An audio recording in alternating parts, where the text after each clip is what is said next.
అమ్మా నీ పేరేం పేరు? గంగామణి. తాత పేరేం పేరు? బసెక్కి. నీకెందరు కొడుకులు బిడ్డలు? నాకు 5 కొడుకులు, ఒక బిడ్డ. నువ్వు ఎన్ని సంవత్సరాలు ఉన్నావు? 84. 84. ఇట్లా సకల ముక్కలను పెట్టుకొని భోజనం చేస్తావా? ఏమేం పనులు చేస్తావు? బాసన్లు, బట్టలు, కూరగాయలు అన్ని పోషిస్తావు, బట్టలు ఉతుకుతావు, నీ పనులు మొత్తం నువ్వే చేసుకుంటావు. అటు ఇటు మంచిగానే నడుస్తావు. నడుస్తుంది. మరి నువ్వు ఏమేమి తింటావు రోజు? నేను ఉన్నది తింటా, అన్నీ తింటావు. అన్నీ తింటా. కూరగాయలు, పప్పులు, మటన్, చికెన్ అన్నీ పడతాయి నీకు. బీపీ షుగర్ ఉందా? బీపీ ఉన్నదమ్మా. బీపీ ఉన్నది. ఎన్ని సంవత్సరాలే వచ్చి? వస్తుంది 40 ఏళ్ళు. 40 ఏళ్ళు అవుతా.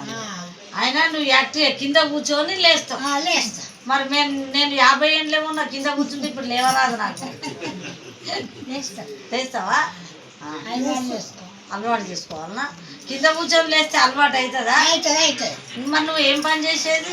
నేనేం పని చెయ్య. తాత ఇది తెచ్చిస్తేనే చేస్తాను. మరి రాత్రిపూట ఏదన్నా వేస్తావా? వేస్తుంది. ఏమి జీతం రానని తాతే తెచ్చేదా? తాతనే చికెను మరి తాగుడు ఒక సుక్క రోజు ఎత్తావా?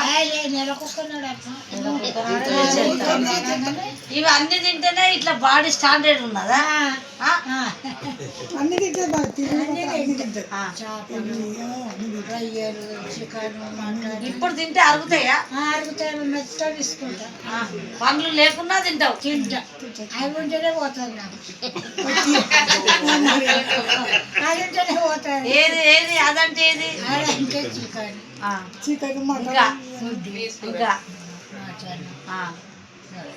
ఇంకా రొయ్యలు, ఎండు రొయ్యలు, అది అన్ని చందమామలు వాటి పులుసు పెడతారా కోడళ్ళు? మరి మంచిగా పెడతారు. మరి నేను పోయినా వంట కోడలు పెడతారు. వంట చేపలు తినబుద్ధి అవుతుందా అడుగుతావా? అన్నీ తింటావు. ఇగో సెంచరీ కొట్టాలి నువ్వు, 100 ఏళ్ళు బతకాలి. విన్నావా అమ్మ? దేవుని దయ, దేవుని దయ, మా దయ గారు.